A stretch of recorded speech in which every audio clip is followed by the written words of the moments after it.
Airports are supposed to be places of departure, not destruction.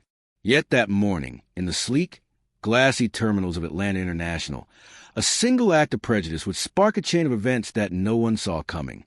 People hurried past under the warm glow of departure screens. The aroma of coffee drifted through the air, mingling with the sound of suitcase wheels clattering across polished floors. Among the crowd was Amara Lewis, a poised black woman in her late 30s, calm, elegant, and visibly exhausted from a red-eye flight. She carried herself with quiet dignity, dressed in a navy blazer and carrying a worn leather laptop bag. To anyone else, she looked like a professional woman heading home after a long business trip. But to Officer Mark Hensley, stationed at the security checkpoint, she was someone else entirely, someone suspicious. His eyes followed her as if she didn't belong there, as if her presence disturbed the perfect order of his world. The moment she stepped forward for screening, his tone changed, cold, probing, condescending. Passengers nearby could feel the tension. He questioned her about her ticket, her bag, her purpose, questions that went beyond routine security checks. The whisper started, "Why is he grilling her like that?" Amara stood there, silent but steady, humiliation flickering in her eyes as people stared. Every second stretched longer than the last. The officer's smirk said it all. He didn't care about rules, only power. But what no one, not even he, realized was that this moment was being recorded from multiple angles. A teenage passenger had his phone out. The airport's body cam system was active. And within hours, this footage would explode across every screen in America, ending a man's career and igniting a national debate about race, authority, and dignity. The clock was ticking, and karma was already boarding the flight. Before that humiliating morning at Atlanta International Airport, Amara Lewis had built a life most people could only admire from afar, though few knew the cost behind her calm smile. Born and raised in Birmingham, Alabama, she had grown up in a world where silence was often safer than protest, where a wrong word to the wrong person could define your future. Her mother, a schoolteacher, used to tell her, "Keep your head high, baby, but keep your eyes open." That advice had shaped her entire life.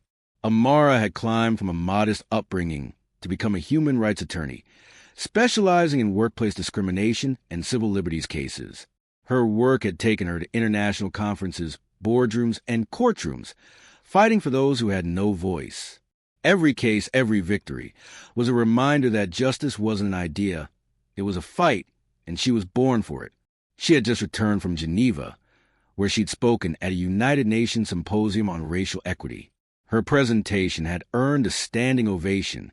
She was tired but proud, dreaming only of returning home to her 8-year-old son, Caleb, waiting with his grandmother in Atlanta. For Amara, this flight meant coming home to warmth after months of hard work.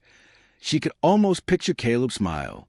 But destiny had a different kind of welcome home waiting for her. At the airport, she moved through customs easily, her passport scanned, her documents verified. Yet, as she approached the domestic gate for her connecting flight, she noticed the officer's stare, sharp, narrow, uncomfortable. Officer Mark Hensley had a reputation among his colleagues for being firm. What they didn't say out loud was that he also had a habit of targeting travelers who didn't look like him. Complaints had been filed before, quietly unofficially, and quietly dismissed. When Amara approached the checkpoint, she could feel his gaze press against her skin like static. She offered a polite smile and handed over her boarding pass, but instead of returning it, he scrutinized it with suspicion. "Step aside, ma'am," he said flatly, waving her toward the inspection area. Amara didn't argue. Years of professional restraint taught her when to speak and when to wait. But as he began rifling through her personal belongings, her documents, her laptop, even the framed photo of her son, she felt the old, familiar sting of degradation, the sense of being reduced from human being to suspect. Around her, people watched. Some averted their eyes. Others stared, their faces tight with discomfort. A few even took out their phones. Amara could feel the air change, that collective unease that comes when people witness injustice but don't know how to act. The officer's questions grew invasive. "Where'd you get this money?" he asked, holding up a few $100s she'd withdrawn for travel. "Who paid for your trip?" What organization are you really working for? Amara's heart thudded, not from guilt, but from disbelief. Her work ID was in plain sight. Her credentials were legitimate. Her only crime was existing in a body that triggered someone's bias. Behind her composure, anger simmered. She had spent her life fighting systemic discrimination, and now, here it was, stare her down in a fluorescent-lit airport terminal. The irony was cruel. Still, she held her silence, choosing dignity over outrage. She knew how quickly anger could be misread as aggression, how easily control could be twisted into defiance. But even as she stood quietly, a single thought flickered through her mind. One day, men like this will answer for what they do in public places. What she didn't know was that day was closer than she could imagine, because standing a few feet away, filming discreetly, was a teenage boy named Evan Thompson, who recognized her, not as a random passenger, but as the woman who'd recently gone viral for her UN speech on racial justice. Evan had seen her on TikTok just days before, speaking powerfully about the silent violence of humiliation. Now, the irony wasn't just poetic, it was prophetic. Within hours, the entire world would see the violence she had warned about unfold on her. Officer Mark Hensley's tone grew sharper, his stance more aggressive. The line of passengers behind Amara had begun to grow, yet he showed no urgency to let her go.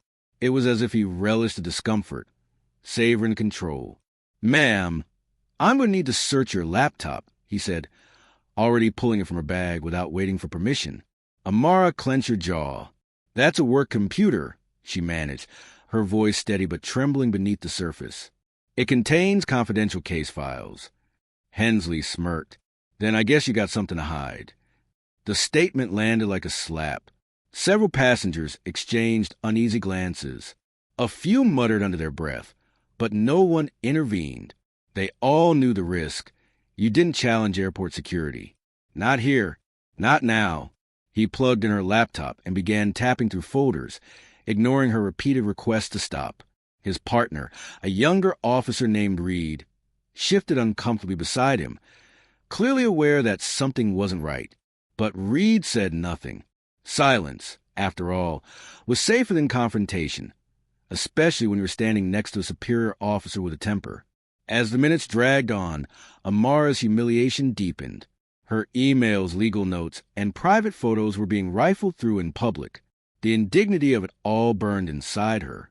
She could feel the invisible weight of centuries pressing down, generations who had been told to stay quiet, cooperate, don't make a scene. But the scene was already made. The teenager, Evan, had his phone trained on the interaction, recording every detail. The officer's sneer, Amar's restraint, the growing discomfort of onlookers. His mother, standing beside him, whispered, "Stop filming. We'll get in trouble." But Evan didn't. Something about the woman's calm composure made him feel it was right to keep going. Minutes turned into 20. The line of waiting passengers now stretched down the corridor, their murmurs growing louder. A supervisor approached, frowning at the disruption. "Hensley," she called out, "what's going on here?" He turned sharply. This woman's refusing to cooperate. He lied without hesitation. Possible fraud. Could be trafficking documents. A low gasp rippled to the crowd. Amara's chest tightened. Trafficking? The accusation was outrageous, and yet she knew the power of words spoken by a white officer in uniform. But something shifted in that moment. The supervisor's gaze flicked to Amara's credentials, the UN lanyard, the legal documentation, the matching passport and boarding pass. She hesitated. "She looks legitimate," the supervisor said quietly.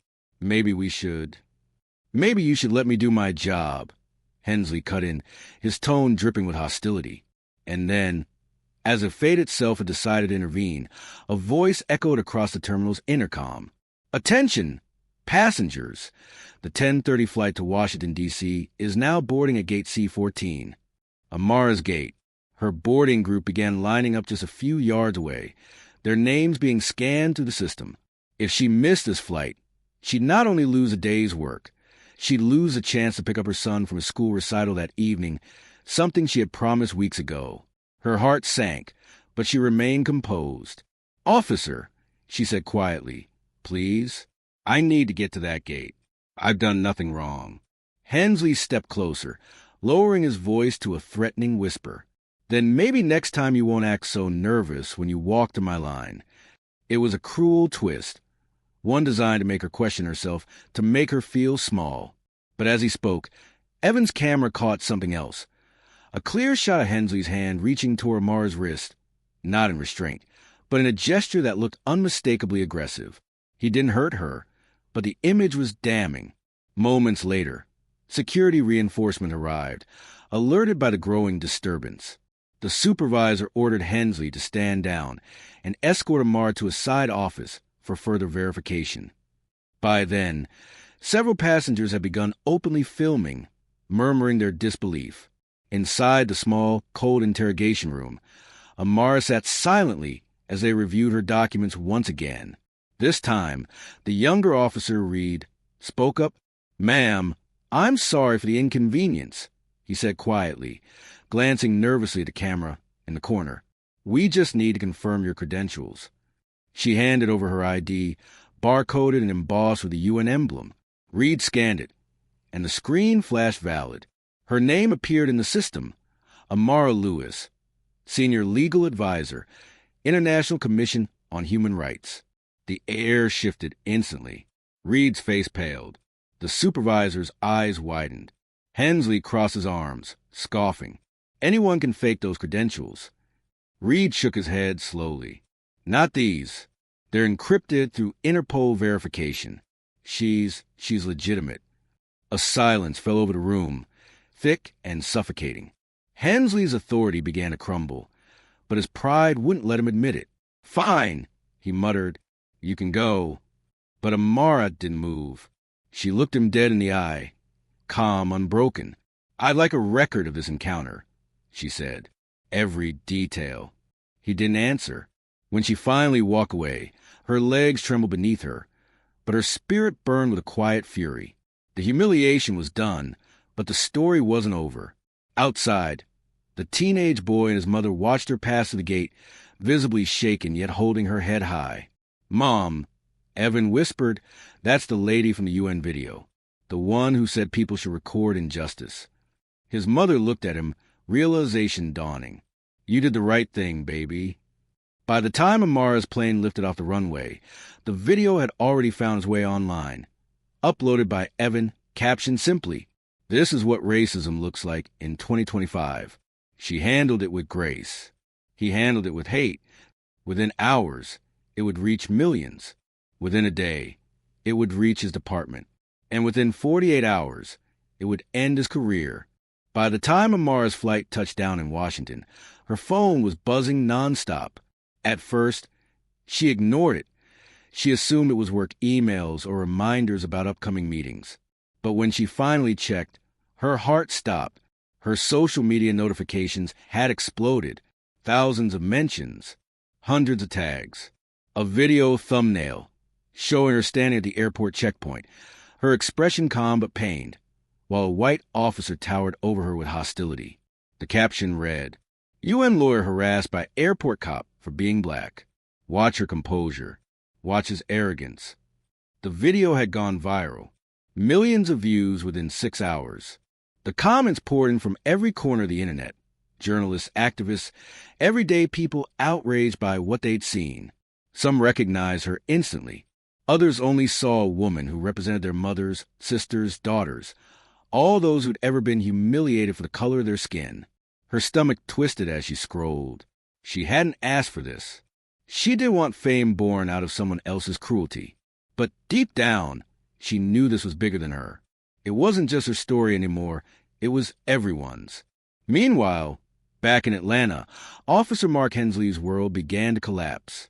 At first, he brushed it off when his supervisor called him into the office. He'd been in tight spots before. A few complaints here and there had always disappeared. The department always protected their own. But when he entered the briefing room and saw the faces staring back at him, cold, pale, silent, he knew something was different this time. On the big screen, paused at the 10-second mark, was a viral video. His own face filled the frame, sneering, condescending, eyes narrowed with disdain. Behind him stood Amara, dignified and unbroken, her hand steady as he tore through her belongings. The supervisor, Captain Ellis, turned to him. "You're aware this video has over 20 million views, right?" Hensley swallowed. "People blow things out of proportion. It's social media. They don't understand protocol." Ellis slammed a hand on the table. "Protocol? You violated half of it. You searched a verified diplomat's belongings without cause. You detained her illegally, and you lied on the report." The room fell silent, except for the faint hum of the overhead lights. The younger officer, Reed, sat in the corner, pale and stiff. He'd already given a statement, an honest one. For the first time, someone in Hensley's circle had broken the code of silence. Ellis continued, his voice rising. "Do you have any idea who that woman is? She's a senior attorney for the International Commission on Human Rights, and she's testifying before Congress next week about law enforcement accountability." The words hit like bullets. For the first time, fear crept across Hensley's face. He stammered, "I didn't know." "That's the problem," Ellis interrupted. "You didn't need to know.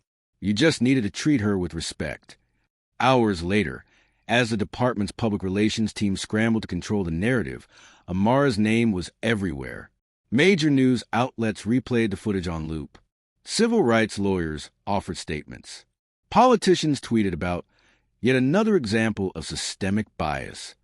But what truly sealed Hensley's fate was what came next.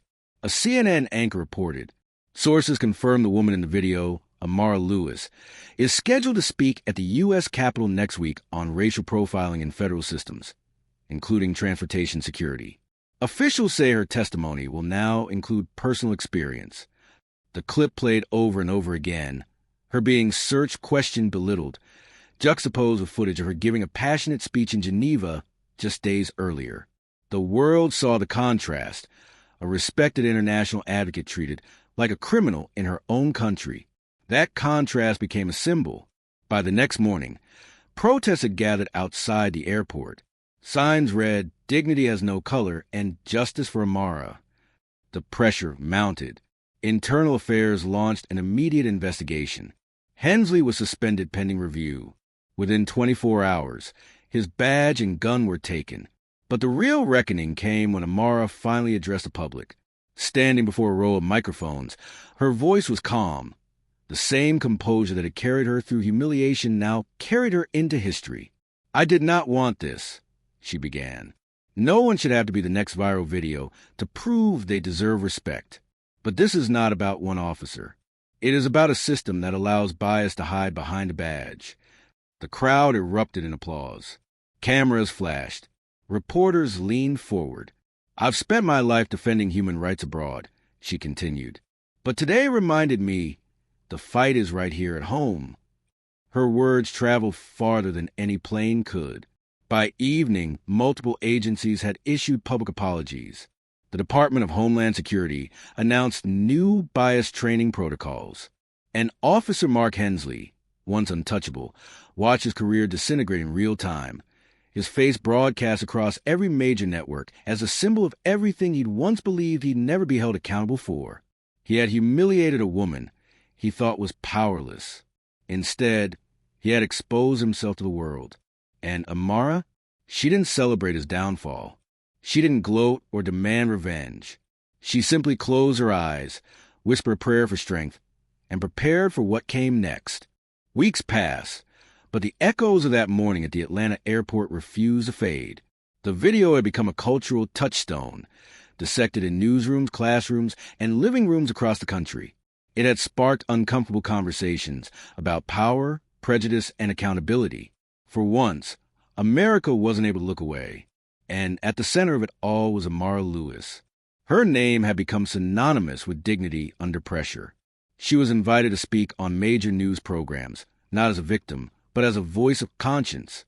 Her calm defiance had resonated with millions who were tired of shouting into the void. People saw in her a kind of quiet revolution, the power of standing still when the world tries to shake you. Yet for all the public admiration, Amara's private world remained simple.